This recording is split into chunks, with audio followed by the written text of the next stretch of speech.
You remember all के हम Kaggle के ऊपर काम कर रहे थे और आप लोग थोड़ा सा जज्बाती भी हो गए कि भाई हम कंपटीशन में जाएंगे, अच्छी बात है, जाना चाहिए। तो उस सिलसिले में आप लोगों ने असल में मीटिंग रखी थी और मुझे भी बुला लिया है। तो अब आप मुझे बताएं कि किसने और कौन सी कंपटीशन की बात की जरा, ताकि इसको हम फर्दर डिस्कस कर सकें।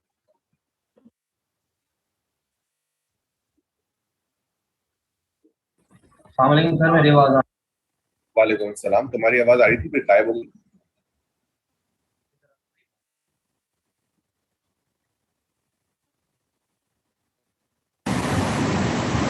सर अब आवाज आ रही है और फिर नॉइज भी आ रही है।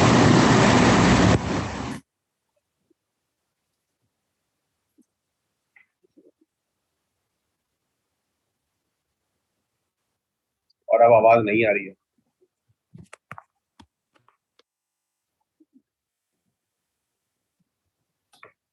और कोई इस सिलसिले में भी बात कहना या करना चाह रहा है?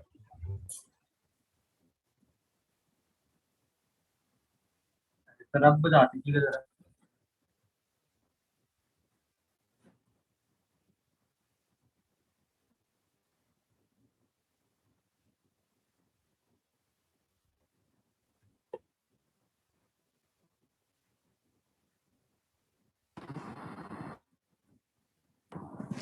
सर, आप आवाज आ रही है? हाँ, अब तो आ रही है।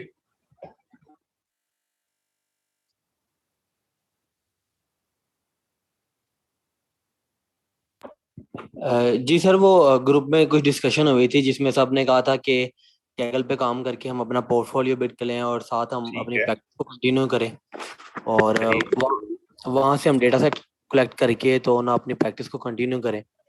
सही तो है। उसमें बाकी सारे भी काफ़ी टीम मेंबर है थे, जिनमें से अभी सिर्फ मैं ही हूँ और भी काफ़ी लोग हैं थे, तो उसमें से काफ़ी लोगों ने अभी ज्वाइन ही नहीं किया। ठीक है, तो 5-10 मिनट वेट कर लेते हैं, मैं रिकॉर्डिंग भी पॉज कर देता हूँ।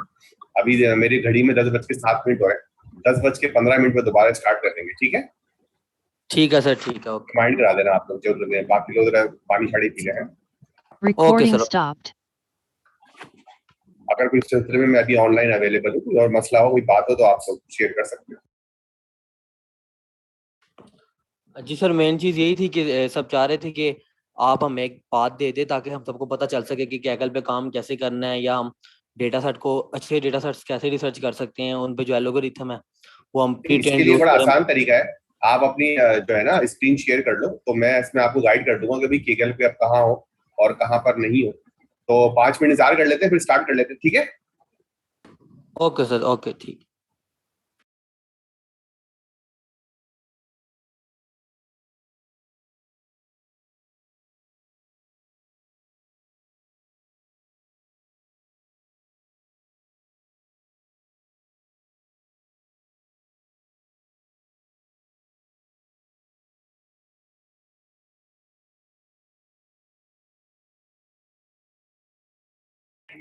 अस्सलाम वालेकुम सर।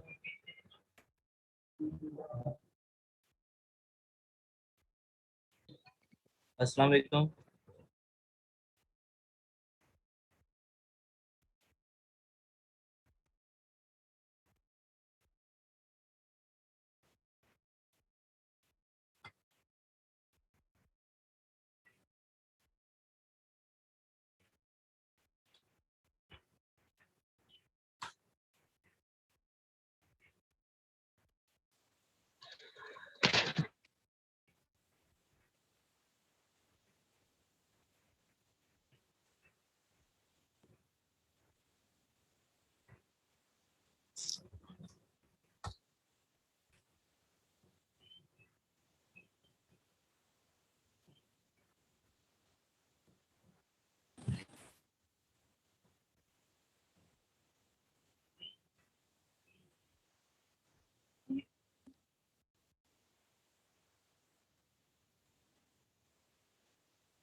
हो गए होंगे। तो अगर आप लोगों के जहनों में कोई सवाल हो तो वो आप लोग स्टार्ट कर सकते हैं। मैं जो हूँ वो कैगल की वेबसाइट भी ओपन कर रहा हूँ। सर एक क्वेश्चन था। क्वेश्चन सर मेरा ये है कि मैं जो अभी Recording stopped. पे काम कर रहा हूँ उसके अंदर validation Recording in progress. High है, वो वैलिडेशन का रिजल्ट ज्यादा है और जो एक्चुअल ट्रेनिंग है उसका रिजल्ट्स कम है एक्यूरेसी के। तो इसकी क्या वजह हो सकती है कि जो प्री ट्रेन्ड मॉडल्स हैं उनमें वैलिडेशन की एक्यूरेसी ज्यादा हो जाती है और एक्चुअल ट्रेनिंग की एक्यूरेसी कम होती है। मैंने जो वो फ्रांसिस शॉले की जो गिटहब है उसमें भी मैंने देखा है, उसने जब क्वेश्चंस को सॉल्व किया है तो उसमें वैलिडेशन की एक्यूरेसी ज्यादा आती है, टेस्टिंग ट्रेनिंग की एक्यूरेसी कम आती है। काइंडली इसका जवाब देते हैं। सर में जो प्री ट्रेन मॉडल होते हैं वो आप डायरेक्टली इस्तेमाल नहीं कर सकते। तो उसकी वजह ये कि वो काफी जेनेरिक होते हैं, तो उसको जरा ट्यूनिंग की जरूरत पड़ती है। तो अगर आप, क्योंकि वो बहुत जेनेरिक होते हैं और आप उसके अंदर ट्यून करेंगे, उसको बगैर ट्यूनिंग के उसको इस्तेमाल करने की कोशिश करेंगे तो आपके पास ट्रेनिंग की और वैलिडेशन की एक्यूरेसी कम ही आ रही होती है।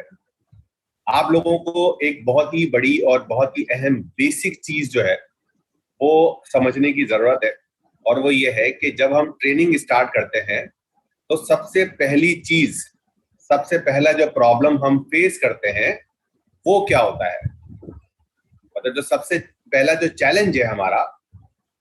मैं वो डॉक्यूमेंट भी खोल रहा हूँ ताकि हम जरा इस पर डिस्कशन के फिर कर सकें।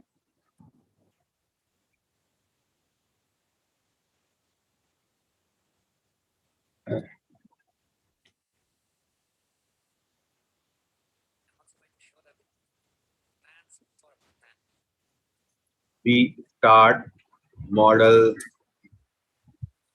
training. What be our, एक मिनट लिख लूँ जरा, फर्स्ट चैलेंज।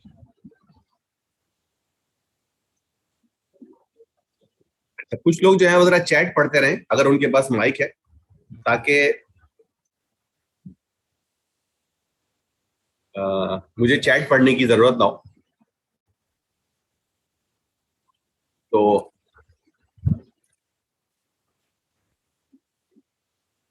हाँ भाई, तो क्या हमारा सबसे पहला चैलेंज होता है?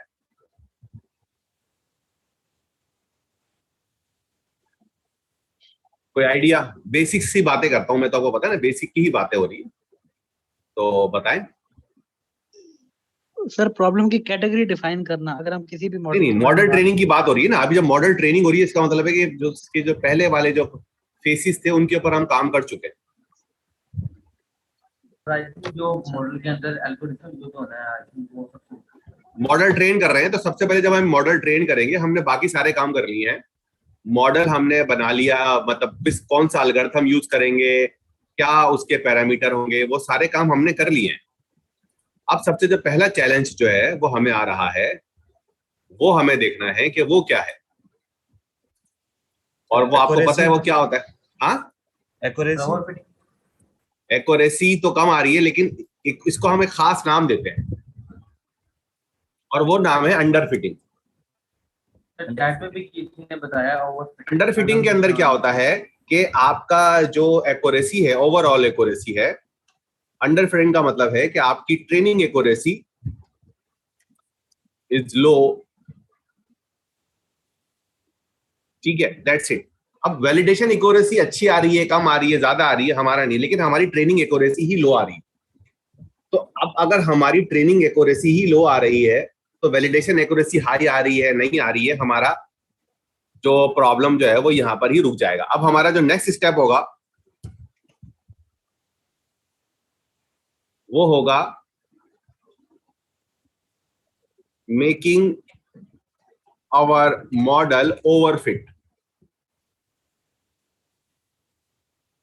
तो हमारी कोशिश ये होगी कि हम अपने मॉडल को ओवरफिटिंग की तरफ ले जाएं। उसकी वजह यह है कि हम कभी भी आइडियल सिचुएशन में हम जब भी जा सकते हैं जब हम उस सिचुएशन के से पहले हों। मतलब उस सिचुएशन से पहुंचेंगे तब हम आइडियल सिचुएशन से, हम हमारे पास दो सिचुएशन होती है, एक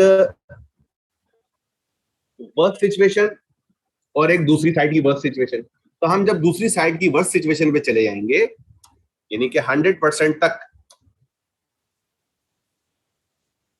एक्यूरेसी लेकर आएंगे, तब हमारा जो है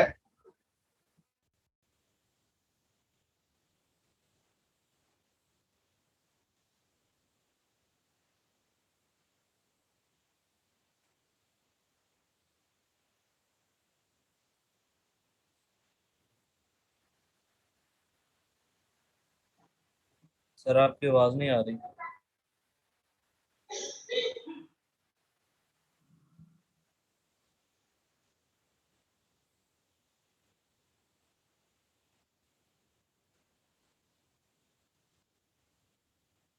Recording stopped.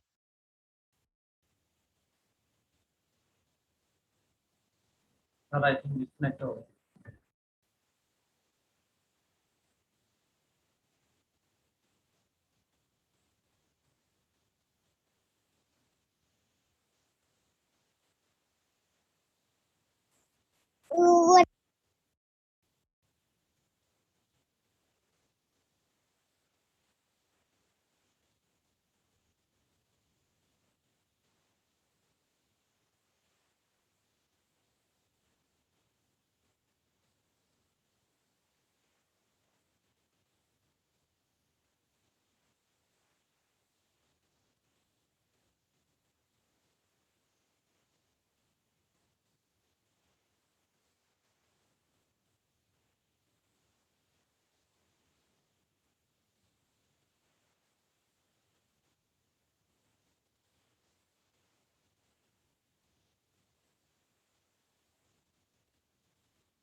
किस चीज के जरिए?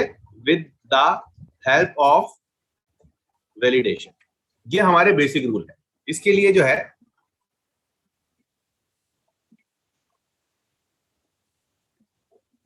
अब मुझे ये बताने की जरूरत तो ये नहीं कि कौन सी बुक, तो अगर हम अपनी बुक को गौर से देखें तो उसमें यही हो रहा है शुरू से लेकर आखिर तक के वैलिडेशन डेटा को के जरिए हम ओवरफिटिंग रिमूव कर देते हैं। हम देखते हैं जहां पर हमारे वैलिडेशन डेटा की एक्यूरेसी भी बढ़ रही है और जहां तक हमारे ट्रेनिंग डेटा की भी एक्यूरेसी, दोनों की एक्यूरेसी कर बढ़ रही है, तो हम ये समझते हैं कि हमारा जो मॉडल है वो लर्न कर रहा है।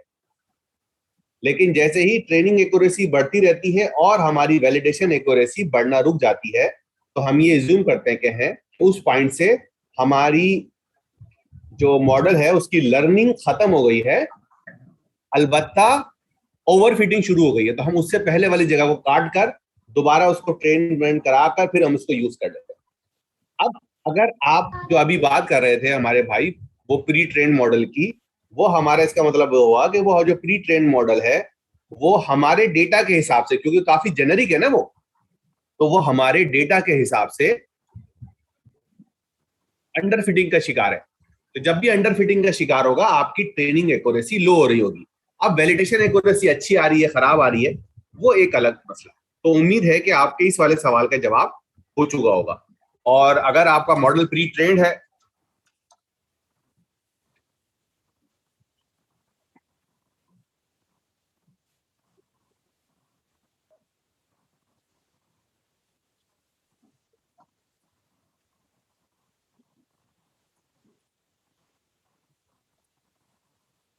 ठीक है भाई, दैट्स इट। यहां तक कोई बात, कोई सवाल अगर आप लोगों को समझ में नहीं आ रहा हो तो आप फिर डिस्कस कर सकते हैं।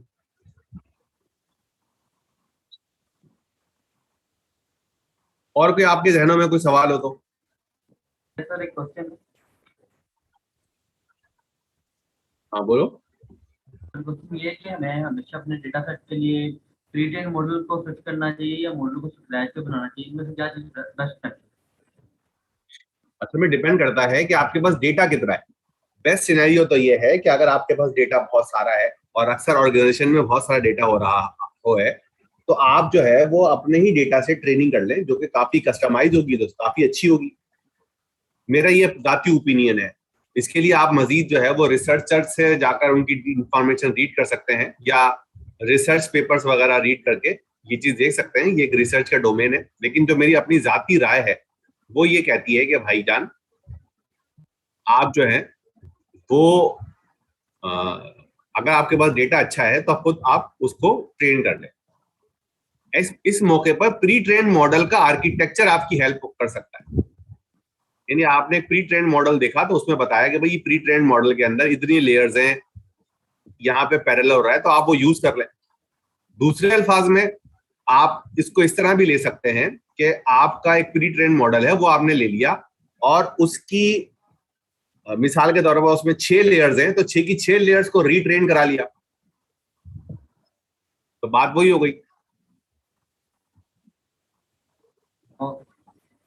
समझ रहे हैं ना बात? यस। अच्छा, एक और हमारे दोस्त ने कहा था कि भाई सेज मेकर इस्तेमाल करें। सेज मेकर असल में आपके Q4 का टॉपिक है, और सेज मेकर एक फ्रेमवर्क है। अगर आप लोग बूट कैंप इंग्लिश या उर्दू में ले रहे हो तो आपको शायद पता होगा कि सेज मेकर जो है, और सॉरी जो फ्रेमवर्क है उसमें और एक लाइब्रेरी में क्या फर्क होता है। जो फ्रेमवर्क होता है उसके अंदर defined set rules and regulation पता होते हैं, आपको वही वाले फॉलो करने होते हैं और वहीं से आपको स्टार्ट लेना होता है। यानी फ्रेमवर्क जो है वो आपके कोड को एग्जीक्यूट कर रहा होता है। लाइब्रेरी के अंदर आप लाइब्रेरी के कोड को अपनी सॉल्यूशन में यूज कर रहे होते हैं, जबकि फ्रेमवर्क में आपके कोड फ्रेमवर्क के अंदर यूज हो रहे होते हैं। आप फ्रेमवर्क के अंदर वो कोड डाल सकते हैं और ये चीज यूज हो सकती है। यानी कि यूं समझ लें कि आप एक फ्रेमवर्क एक बस है, आप उस बस में जाकर अपने कोड को रख देते हैं, वो उसको मंजिल मकसूद पर पहुंचा देता है। तो सेज मेकर पे डायरेक्ट जाना तो पॉसिबल नहीं है, लेकिन आपका आइडिया अच्छा है कि आप जो है वो AWS पे जा सकते हैं। वैसे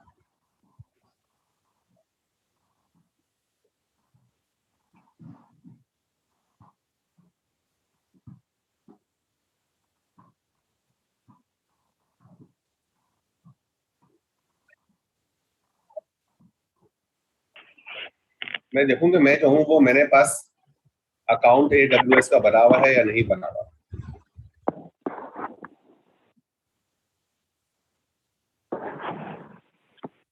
तो मैं अपने पास AWS की मशीन पे जाता हूं।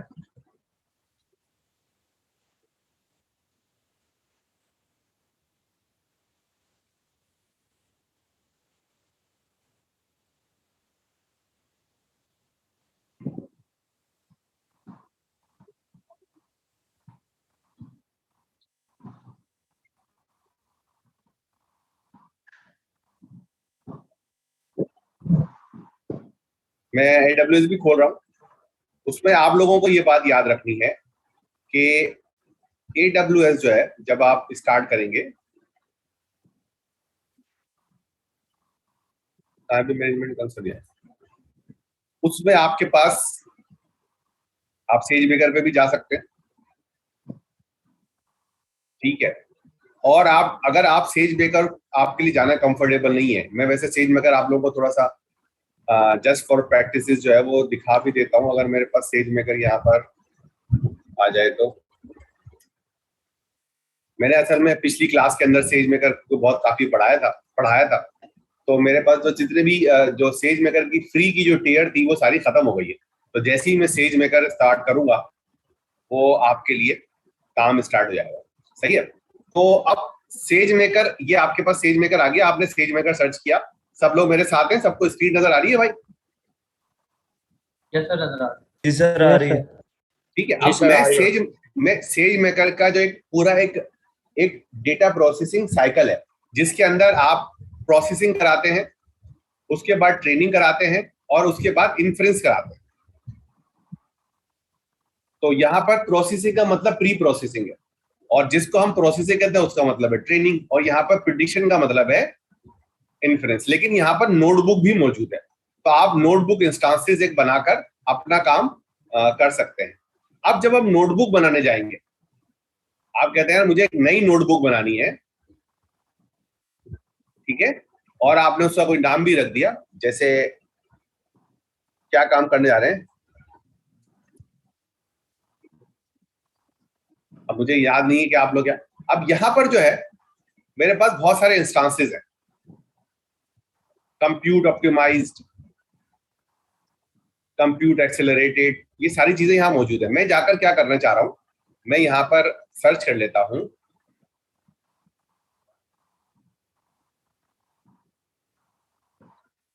मैं यहां पर जाकर असल में सर्च कर रहा था कि मैंने कभी कौन कौन से इंस्टांसेस यूज किए होंगे। तो मैं यहाँ पे सर्विसेज में गया और ये मैं EC2 के ऊपर आया,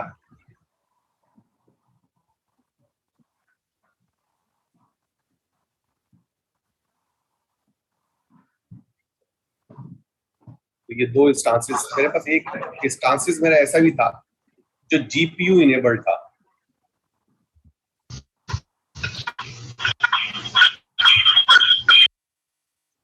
ये भाई किसकी आ रहे थे, खतरनाक तरीके से आवाज आ रही है।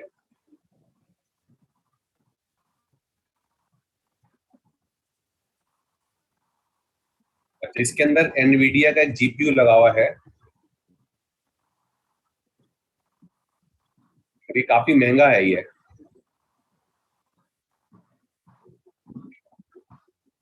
तो इस तरह का कोई इंस्टांस जो है वो आपको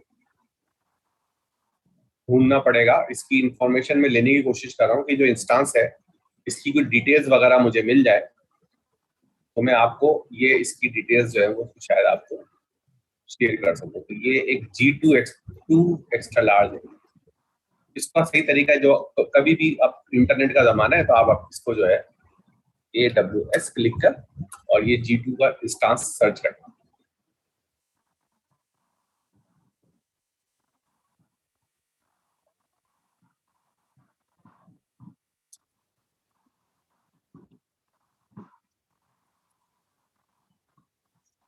तो आपको थोड़ा टाइम लगाना पड़ेगा यहाँ पर कि आपके पास कौन से GPU इंस्टांसेस हैं जो आप जो है वो यहाँ पर यूज कर सकते हैं। ये तक फ्री टायर हो गई है और रेकमेंडेड है।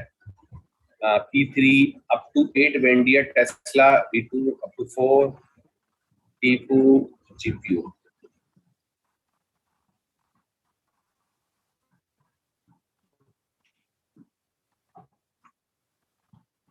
रेकमेंडेड CPU इंस्टांसेस थे, रेकमेंडेड GPU इंस्टांसेस हैं। तो आप यहाँ पर देख रहे हैं कि यहाँ पर कौन सा वाला इंस्टांसेस है, हमें सस्ता वाला चाहिए असल में।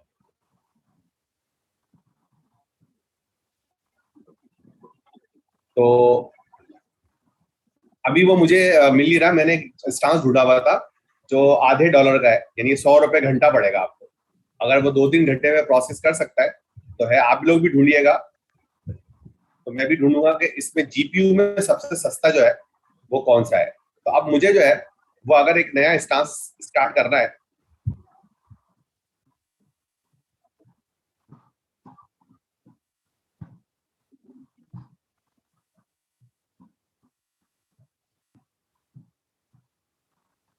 एक्शन इंस्टांस स्टेट इंस्टांसेस 2, मैं यहाँ पर आ गया लॉन्च इंस्टांसेस, तो Amazon 2। अब क्या है यार सर, इंस्टेंस टाइप में नहीं होगा, ये टाइप है इंस्टेंस के नीचे। हाँ, मैं इंस्टांस टाइप नहीं जा रहा था, लेकिन मैं यहाँ पर आ गया हूँ, यहाँ पर ठीक है, मैं गलत जगह पर आ गया हूँ, सेज मेकर से बाहर आ गया हूँ मैं गलती से। तो ये है मैं सेज मेकर। अब सेज मेकर के अंदर जो है वो मेरे पास डिफरेंट किस्म के इंस्टांसेस हैं, T2 है, T3 है, और कंप्यूट ऑप्टिमाइज्ड है, मेमोरी ऑप्टिमाइज्ड है, एक्सेलरेटेड कंप्यूटिंग है, सही है। अब इसके अंदर से जैसे ये हम MLP2 एक्स्ट्रा लार्ज है हमारे पास, ये अब हम ले लेते हैं। तो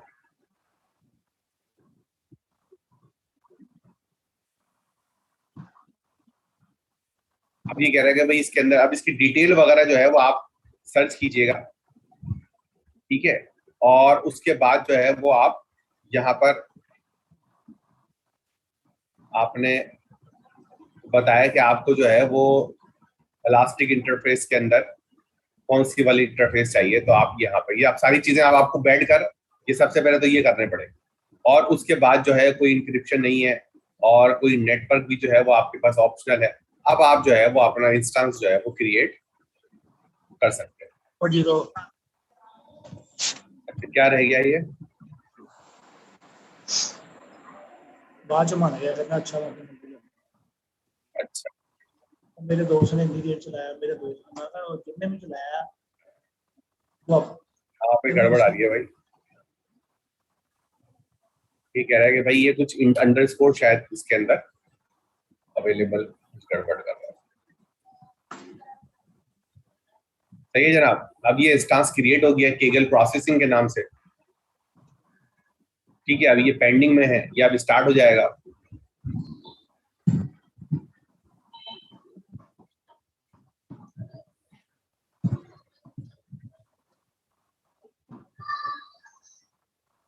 नेट बंद हो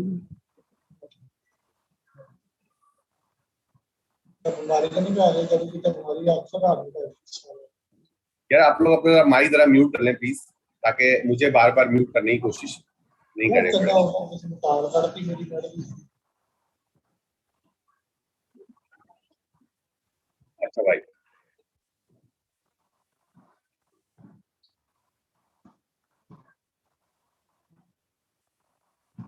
तो जी इंस्टेंस जो है वो अभी तक पेंडिंग में है।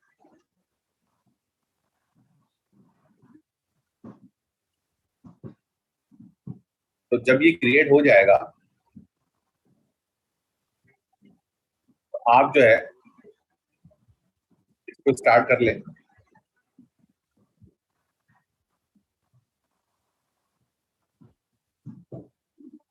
It will take time.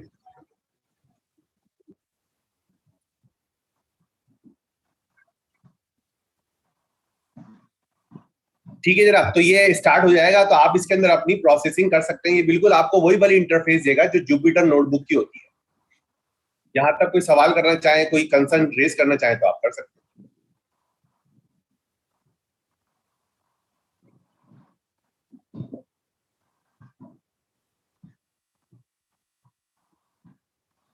नहीं, सर हमारा इसमें फर्स्ट स्टेप क्या होगा? पहले हमें AWS पे अकाउंट क्रिएट करना पड़ेगा या डायरेक्ट हम भेजने जी बिल्कुल, आपको अकाउंट भी क्रिएट करना पड़ेगा और क्रेडिट कार्ड की इंफॉर्मेशन भी डालनी पड़ेगी, ये सारे काम करने पड़ेंगे।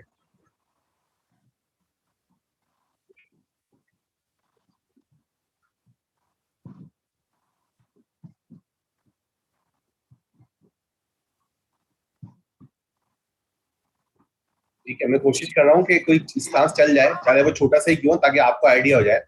अब मैं एक छोटा सा ये लीनियर लर्नर को स्टार्ट करता हूँ, हो सकता है ये स्टार्ट हो जाए जल्दी।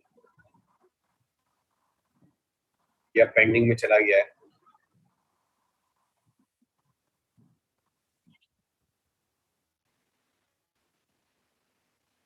सर ये इसकी पेमेंट कब करनी पड़ती है, जब इसको स्टार्ट करें या जब कंप्यूटर नहीं, महीने के एंड में करनी पड़ती है। शुरू में तो आपको बहुत सारे फ्री के ऑप्शन मिलेंगे, पूरा फ्री का ऑप्शन मिल जाएगा।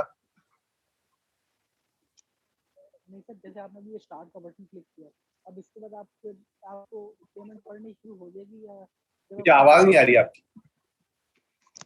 सर ये आपने भी स्टार्ट का बटन क्लिक किया है, तो अब आपको पेमेंट पड़ेगी या जब कंप्यूटेशन करेंगे तब पेमेंट पड़ेगी? पेमेंट तो अभी पड़ जाएगी, क्योंकि नोटबुक है ना, जैसी नोटबुक स्टार्ट होगी इसकी पेमेंट जो है वो पड़नी शुरू हो जाएगी।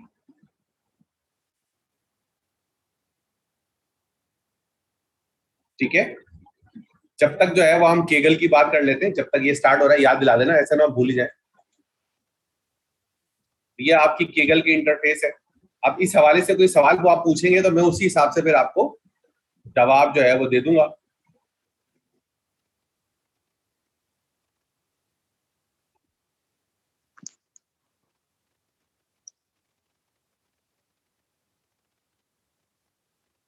कि आप केगल के हवाले से क्या सवाल करना चाह रहे हैं, जिसके लिए आपने एक सेशन अरेंज रखा था।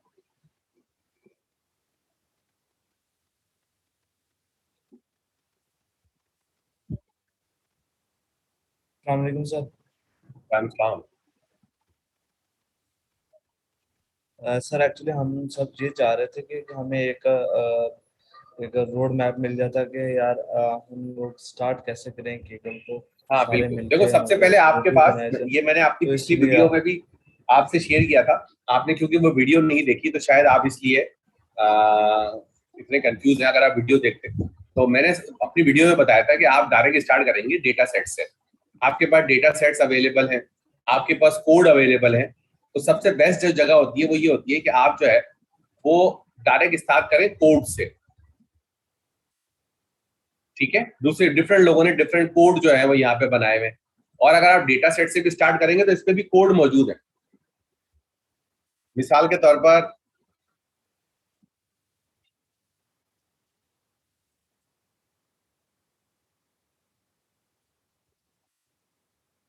फॉर एग्जांपल मैं देखता हूँ कि स्टॉक एक्सचेंज के डेटा के ऊपर बात करते हैं। ये स्टॉक एक्सचेंज का डेटा है जिसके अब आप रिग्रेशन वगैरह लगा सकते हैं। इसके साथ इस डेटा को बहुत सारे लोगों ने सॉल्व भी किया हुआ है, तो आप उनके कोड देख सकते हैं। मिसाल के तौर पर ये एक साहब ने डिस्कस ये किया हुआ है और ये इनके कोड इनकी नोटबुक पे अवेलेबल है। अब आप ये कोड देखें, सबसे पहला स्टेप ये है कि आप लोग देखें कि यार लोग कैसे काम कर सकते हैं। ये बिल्कुल ऐसे ही है जैसे आप क्रिकेट सीखने जाते हैं, और जब क्रिकेट सीखने जाएंगे तो आपको ये भी देखना होता है कि लोग कैसे खेलते हैं। तो अगर देखे आप डायरेक्ट खेलते हुए जाएंगे तो गड़बड़ जाएगी ना। तो आपको ये देखना है कि लोग क्या कर रहे हैं। अब अगर हम यहाँ पर देखें तो इसके अंदर अभी तक जितनी भी ये 4 कमांड आई है, ये कमांड सारी हमें पता है। ठीक है, ये वाली कमांड भी हमें पता है। अब हम आगे जा रहे हैं आहिस्ता आहिस्ता, ये वाली कमांड्स भी हमें पता है, और हमारा दिल जो है वो बढ़ रहा है कि हाँ यार ये वाला काम जो है इस बंदे ने किया हुआ है, तो ये तो हमें भी पता है। ठीक है, वैल्यूज काउंट, ये यहाँ तक हमारे लिए सेम काम कर रहा है। बाद में इनको मर्ज भी कर रहा है, ये भी सही है। और उसके बाद ग्रुप बाय एक्सचेंज करके ये हमें मैक्स वैल्यू भी दिखा रहा है, ये भी सही है। तस्वीर भी दिखा रहा है, प्रेजेंटेशंस भी दे रहा है। इसके अलावा एन यूनिक जो है वैल्यूज भी दिखा रहा है। ये सारा एनालिसिस जो है ये हमें कर रहा है, और मुझे यकीन है कि इसमें शायद ही कोई ऐसी कमांड हो जो आपको नहीं पता हो। जो नहीं पता हो वो सर्च कर लेगा, ऑप्शन ऐसा हो सकता है जो आपको नहीं पता हो, तो उसकी सारी इंफॉर्मेशन जो है ये आपको दिख रहा है। तो आपको ये करना है कि आप चाहे वो डेटा सेट उठाएं या कोड उठाएं, आप कोड पे चले जाएं या डेटा सेट पे उठा जाए, आपको सिर्फ ये देखना है कि आपने कौन सी डेटा सेट के ऊपर कितना टाइम लगाना है। अब जैसे मिसाल के तौर पर ये देखिए, रूल बेस्ड एक क्लासिफिकेशन, एक साहब ने अभी रूल बेस्ड क्लासिफिकेशन करने की कोशिश की है, तो आप ये देखेंगे ये किस तरह काम कर रहे हैं। इन्होंने रूल बेस्ड क्लासिफिकेशन का मतलब है कि इन्होंने उसको ट्रेनिंग नहीं करवाई, बगैर ट्रेनिंग से ही जो है वो डेटा की एक्यूरेसी जो है वो निकाली गई। अगर आप देखें यहाँ पर तो आपको काफी डर लग रहा होगा कि बड़े अजीब अजीब से कोड होंगे, लेकिन आप ये देखें कि कोड जो है वो काफी मिलते जुलते हैं। तो आपको सबसे पहला काम जो है वो अपने आप को इस इन्वायरमेंट के साथ जो है वो यूज टू करना है, और उसके लिए आप कोड देखेंगे, आपको हेडिंग से बड़ा अजीब अजीब सा लगेगा, लेकिन आप जब उसकी डिटेल्स जाके देखेंगे तो आपको लगेगा कि यार ये तो हम कर चुके हैं, ये और ये हमने पहले क्यों नहीं किया। अब देखें इसके अंदर मैं इसको गो थ्रू कर रहा हूं बड़ा फास्ट। अगर आप चाहें तो मैं इसको शेयर भी कर सकता हूं ताकि आप लोगों का टाइम बच जाए।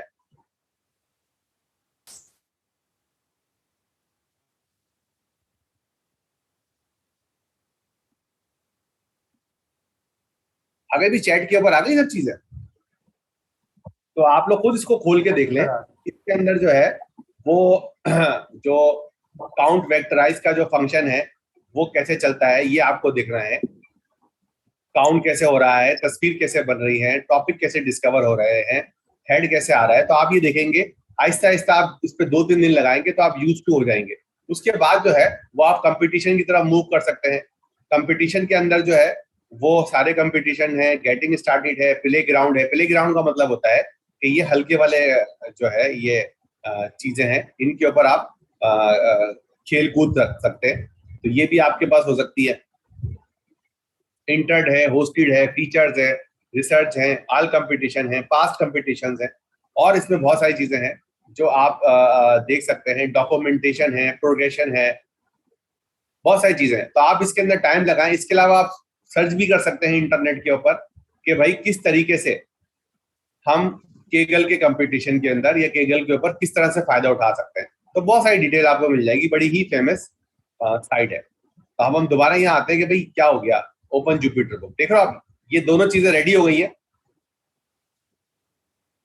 मैं इसको अभी बंद कर देता हूँ क्योंकि मैं दो खोलनी थी। तो ये भाई इसको अब बंद करना जरूरी है क्योंकि ये खुद बंद नहीं होगा, और जब तक बंद नहीं होगा, अब जैसे ये लीनियर रेग्रेशन, लीनियर लर्नर एक एल्गोरिथम है, अब आप इसको जुपिटर नोटबुक में खोल लेंगे आप।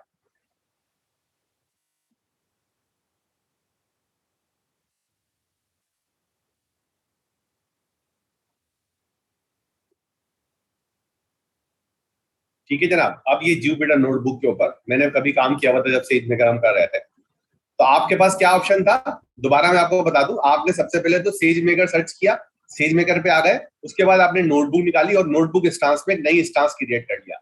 अगली मर्तबा जब आएंगे स्टॉप करके चले जाएंगे, जब दोबारा आएंगे दोबारा स्टार्ट कर लेंगे। तो ये आपके पास लीनियर लर्नर जो का जो इंस्टांस है वो लोड हो रहा है।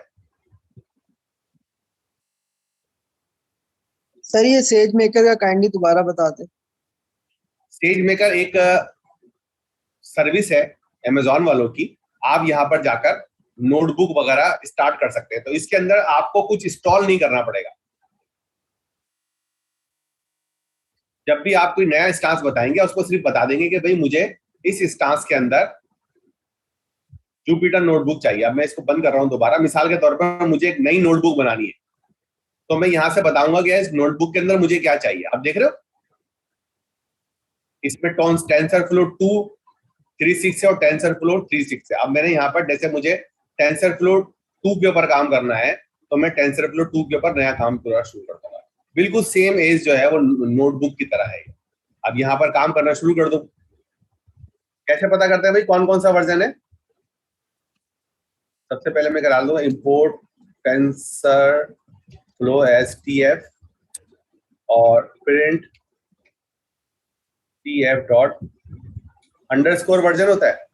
जी सर, यही है कमांड अंडरस्कोर वर्जन। हाँ ठीक है, अब ये कमांड चलाने चला गया। ठीक है, अब देखो इसके अंदर जो बचत है, अगर मैं ये सेज मेकर नहीं चलाऊंगा, अगर मैं ये सेज मेकर नहीं चलाऊंगा तो मुझे एक वर्चुअल मशीन में पहले पाइथन इंस्टॉल करनी पड़ेगी, और पाइथन इंस्टॉल करने के बाद उस पर टेंसरफ्लो इंस्टॉल करनी पड़ेगी, और फिर टेंसरफ्लो इंस्टॉल करने के बाद मुझे सारा काम करना पड़ेगा। लेकिन सेज मेकर की जो सर्विस है वो ये सारे काम उसमें पहले से मौजूद हैं। आपने एक नई इंस्टांस ऐड किया, उसके अंदर जो है वो आपने जाकर एक नोटबुक नई बनाई और उसके अंदर काम शुरू कर दिया। ये बता रहे हैं आपके पास 2.1.3 का वर्जन है। अब आप अपना काम शुरू कर दें।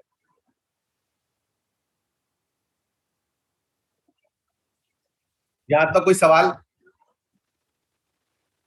सर इसमें एक चीज रह गई है कि जो डाटा है हमारे पास पिक्चर्स की फॉर्म में अगर है तो उसको हम कैसे इनकॉर्पोरेट करेंगे इस सारे सिनेरियो में? ये सवाल आपका बहुत अच्छा है। तो अब इसके अंदर जो है अगर आप यहाँ पे क्लिक करें तो इसके अंदर फोल्डर्स भी आ जाते हैं, और फोल्डर के अंदर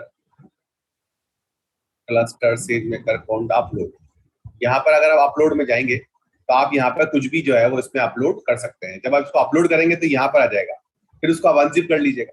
जैसे यहाँ पर मैंने एक फाइल जो है ये अपलोड की हुई थी 5 MB की, आप भी इस तरह की अपलोड कर सकते हैं। अब अगर बड़ी फाइल है, सवाल आपका इसीलिए अच्छा है, बड़ी फाइल है तो आपको जो है वो स्टोरेज जो है वो चाहिए होगी। EC2 का एक इंस्टांस है, वहां से डेटा रखकर और डाउनलोड करना होगा, या अपना जो आपका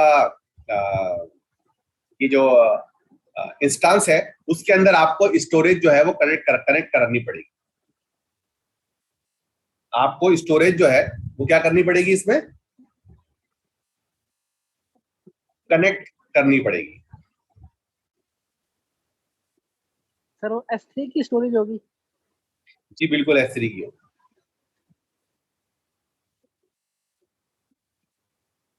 तो उसके बाद जो है जब आपका काम खत्म हो जाएगा तो आप इसको क्लिक करेंगे और यहाँ पर इसको स्टॉप कर देंगे। मैंने जो है वो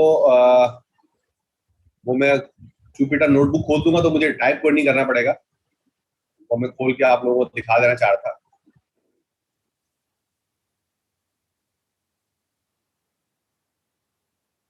मैंने आपको बता दिया कि अब मतलब यहाँ से तो वही वाला काम है ना जो हम कल करते हुए आ रहे हैं।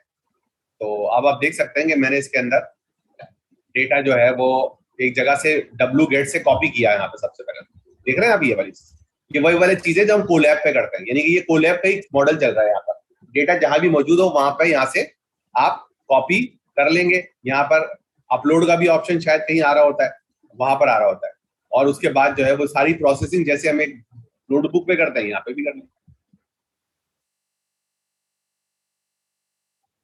इसमें सिर्फ मेन चीज ये है कि आप सेजमेकर के ऊपर एक नोटबुक स्टार्ट कर लें, और भी इसकी डिटेल्स हैं वो आप इसके अंदर जब नोटबुक के अंदर इंस्टांस ले रहे होंगे तो आप वो इंस्टांस के अंदर आपको बताना पड़ता है कि आपको स्टोरेज कितनी चाहिए। अब अगर फर्स्ट करें आपके पास 5 GB का डेटा है तो आप इसमें नॉर्मली 5 GB की ही डिफॉल्ट स्टोरेज होती है। तो आपको स्टोरेज बढ़ानी होगी, आपको 10 GB की स्टोरेज करनी होगी, या 20 GB की, या 25 GB की करने होगी। लेकिन Amazon के अंदर स्टोरेज के पैसे जो हैं वो काफी कम होते हैं।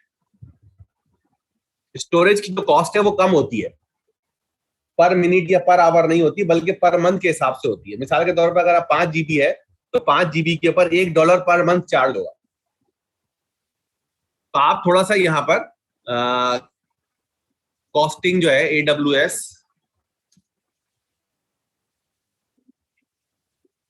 कॉस्टिंग के ऊपर टाइम लगाएंगे।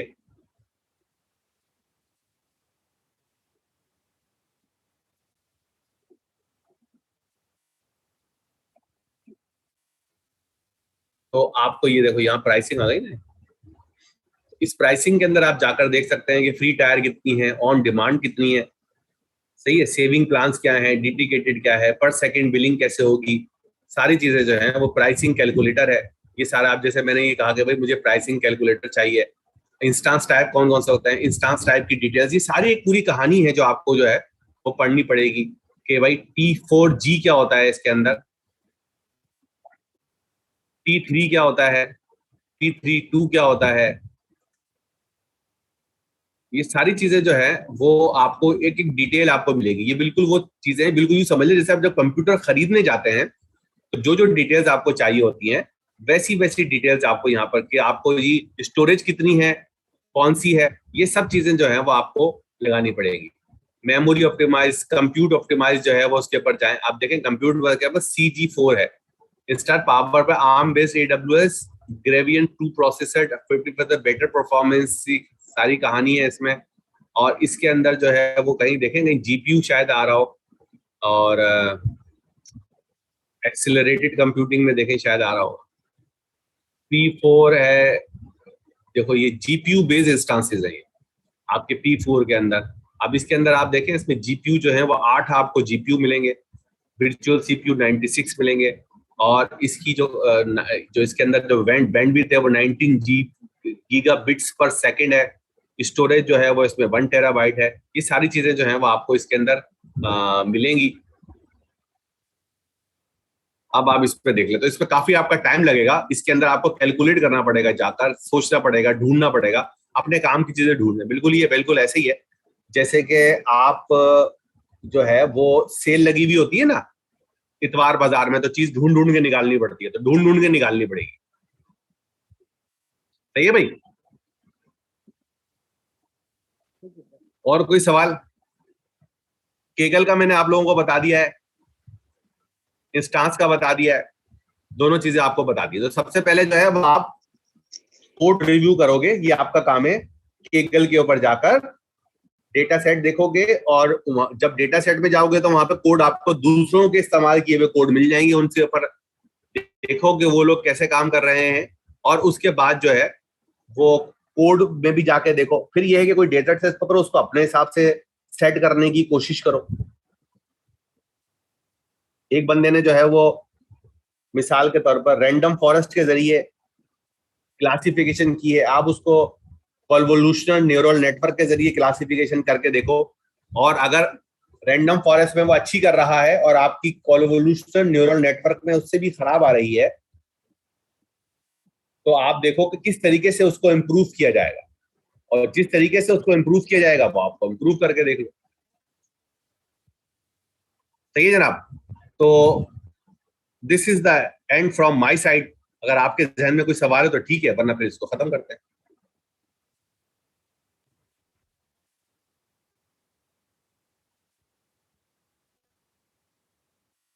मैं इसकी रिकॉर्डिंग स्टॉप कर रहा हूं और इंशाल्लाह आज या कल जो है मैं इसको यूट्यूब के चैनल के ऊपर लगा दूंगा। हाँ हाँ बोलो। ये जो AWS में सर्विस है SageMaker, क्या अज्यूर के अंदर भी हमारे पास ऐसी कोई सर्विस मौजूद है? हाँ, एज्योर के अंदर भी जो है वो मशीन लर्निंग के हिसाब से सर्विसेज है जो कि आपको नोटबुक वगैरह प्रोवाइड करती है। अच्छा ठीक है।